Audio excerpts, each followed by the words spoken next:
আপনারা অনেকদিন আগেই বলে দিয়েছিলেন যে আমি নাকি প্রার্থী হয়েছি। আমি তো আপনাদের কাছ থেকেই শুনেছিলাম এই ভোট এসে গেছে। তো আর নতুন করে কি আর বলবো।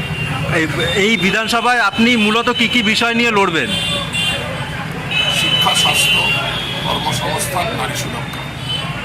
আচ্ছা, গতবার বিধানসভায় বলা হচ্ছিল যে বামফ্রন্টের তরফ থেকে অনেক পরে নাম ঘোষণা হয়েছে, এবার দেখা গেল প্রথমেই বামফ্রন্টের নাম ঘোষণা হলো।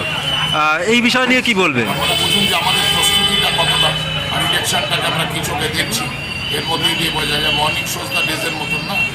কিন্তু অন্যদিকে দেখা যাচ্ছে যে বাইনারি তৈরি হয়েছে বিজেপি এবং তৃণমূলের মধ্যে, এই বাইনারি কিভাবে আপনারা বাইনারির বিরুদ্ধে কিভাবে লড়াই করবেন? আপনি কি মনে করছেন মানুষ এটা বুঝছেন না, জানছেন না?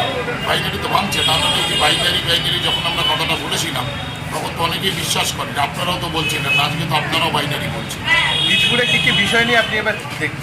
কি বলেছি? শিক্ষা, স্বাস্থ্য, কর্মসংস্থান এবং নারী সুরক্ষা, বীজপুরে যে এবং রাস্তাঘাট সাংস্কৃতিক এবং ক্রীড়ার মানব।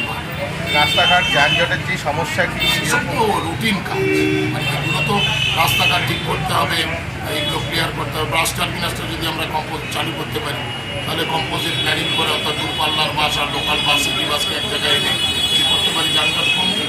আমরা তো এরকম বলতে পারবো না যে হকার উচ্ছেদের নাম করে থেকে যে ডবল রাস্তা আজকে 2 বছর এইসব তো হয়নি। হকারের পুনর্বাসন হয়নি, চওড়া রাস্তা মানুষ সবই তো দেখেছে। তাহলে জোরদার লড়াই দেখা যাচ্ছে। অবশ্যই যোদ্ধা শেষ রক্তবিন্দু পর্যন্ত হচ্ছে যে লড়াই। লাল ঝান্ডা আমার কাঁধে। ছোট বয়স থেকে হচ্ছে যে রাজনীতি করা শুরু করেছি, মানুষের কাজ করেছি, পৌর প্রতিনিধি হয়েছে, বিরোধী দলনেতা ছিল, এই মাটি আমার চেনা। কিন্তু আজকে যে আপনাদের মিছিল ছিল, মিছিলটা কি কারণে হলো না? নির্বাচনী কোড অফ জারি হয়ে গেছে, তো নির্বাচনী রুল, ইলেকশন শিডিউল নোটিফিকেশন হয়েছে, ফলে ইলেকশন কমিশনের আদর্শ আচরণবিধির কথাকে মান্যতা দিয়ে আজকে আমরা করি।